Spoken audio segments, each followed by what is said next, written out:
आज की वीडियो दुनिया की सबसे बड़ी मिस्ट्री पर है। एक ऐसी मिस्ट्री जो साइंटिस्ट्स को भी कंफ्यूज कर देती है, और वो मिस्ट्री है यूनिवर्स का 95% हिस्सा। जी हाँ, हमारा पूरा यूनिवर्स सिर्फ 5% चीजों से बना है जो हम देख सकते हैं। बाकी 95% कंप्लीटली इनविजिबल, फिर भी सब कुछ कंट्रोल करता है। ये सुनकर शॉक लगता है ना? चलिए बिना टाइम वेस्ट किए शुरू करते हैं। हमारी आसपास जो स्टार्स हैं, गैलेक्सीज, प्लैनेट्स, नेब्यूले, गैस, डस्ट, आप, मैं, ट्रीज, एनिमल्स, ये सब मिलकर यूनिवर्स का सिर्फ 5% बनता है। सिर्फ 5%। मतलब जो हम सोचते हैं कि यही पूरा यूनिवर्स है, वो एक्चुअली एक छोटा सा टुकड़ा है। यूनिवर्स का बचा हुआ 95% क्या है? ये 95% दो चीजों से मिलकर बना है। Dark matter 27%, dark energy 68%, total 95%। ये नाम सुनते ही लगता है जैसे किसी साईफाई मूवी का विलन हो, पर ये रियलिटी है। डार्क मैटर क्या होता है? डार्क मैटर एक इनविजिबल मैटर है जो लाइट को ना एब्जॉर्ब करता है, ना रिफ्लेक्ट करता है, ना एमिट करता है। इसलिए हम इसे कभी देख नहीं सकते। पर फिर साइंटिस्ट को कैसे पता चला कि ये एग्जिस्ट करता है? सिंपल, क्योंकि गैलेक्सीज की ग्रेविटी को समझाने के लिए कोई एक्स्ट्रा हिडन मास चाहिए था।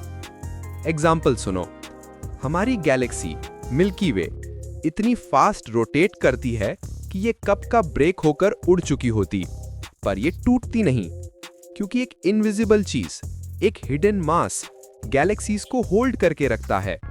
उस इनविजिबल मास को हम कहते हैं डार्क मैटर।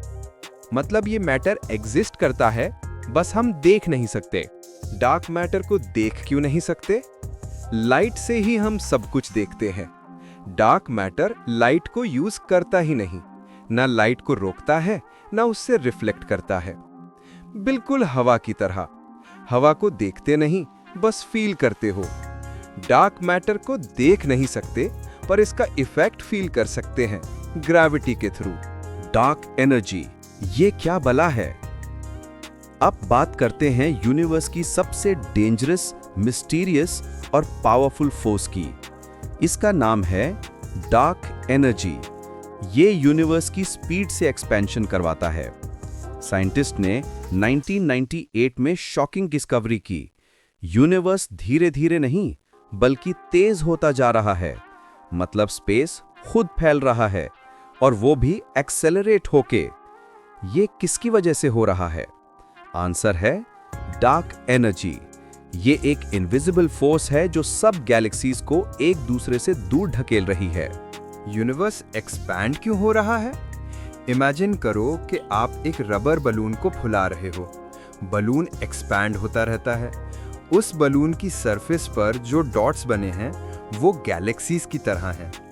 बलून बढ़ता जा रहा है और डॉट्स एक दूसरे से दूर होते जा रहे हैं। बिल्कुल ऐसे ही यूनिवर्स एक्सपैंड हो रहा है, और डार्क एनर्जी उस एक्सपेंशन की फोर्स है। हम डार्क एनर्जी को देख क्यों नहीं सकते? क्योंकि ये मैटर नहीं है, ये कोई पार्टिकल नहीं है। ये एक फोर्स जैसे बिहेव करती है, जिसका सोर्स क्या है कोई नहीं जानता। बस इसके इफेक्ट्स दिखाई देते हैं, जैसे गैलेक्सीज एक दूसरे से दूर जा रही हैं, यूनिवर्स की स्पीड बढ़ रही है, स्पेस खुद स्ट्रेच हो रहा है। पर डार्क एनर्जी खुद बिल्कुल इनविजिबल।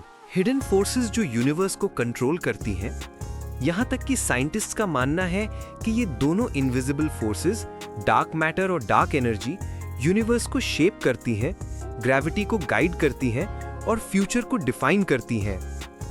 अगर डार्क मैटर ना होता तो गैलेक्सीज एग्जिस्ट ही नहीं करती। अगर डार्क एनर्जी ना होती तो यूनिवर्स एक्सपैंड ही नहीं होता। मतलब जो हम देख नहीं सकते वो ही यूनिवर्स की असली पावर है। यूनिवर्स का फ्यूचर क्या होगा? कुछ साइंटिस्ट्स कहते हैं कि अगर डार्क एनर्जी इसी स्पीड से यूनिवर्स को एक्सपैंड करती रही तो बिलियंस ऑफ इयर्स बाद सब गैलेक्सीज एक दूसरे से इतनी दूर हो जाएंगी कि हमें नाइट स्काई में स्टार्स भी नजर नहीं आएंगे।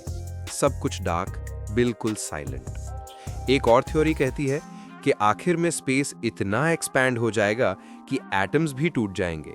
इसको कहते हैं बिग रिप। जो भी होगा, एक बात क्लियर है कि यूनिवर्स का कंट्रोल हमारे हाथ में नहीं, डार्क एनर्जी के हाथ में है।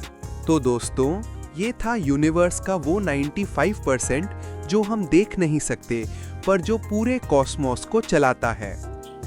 डार्क मैटर गैलेक्सीज को एक साथ रखता है, डार्क एनर्जी यूनिवर्स को तेजी से फैला रही है और हम सिर्फ 5% रियलिटी देख पा रहे हैं। क्या पता फ्यूचर में साइंस हमें इस इनविजिबल यूनिवर्स का भी दरवाजा दिखा दे। अगर आपको ये टॉपिक पसंद आया हो तो वीडियो को लाइक करें, चैनल को सब्सक्राइब करें और बेल आइकन जरूर प्रेस करें ताकि आपको ऐसे ही माइंड ब्लोइंग साइंस वीडियोस मिलती रहें।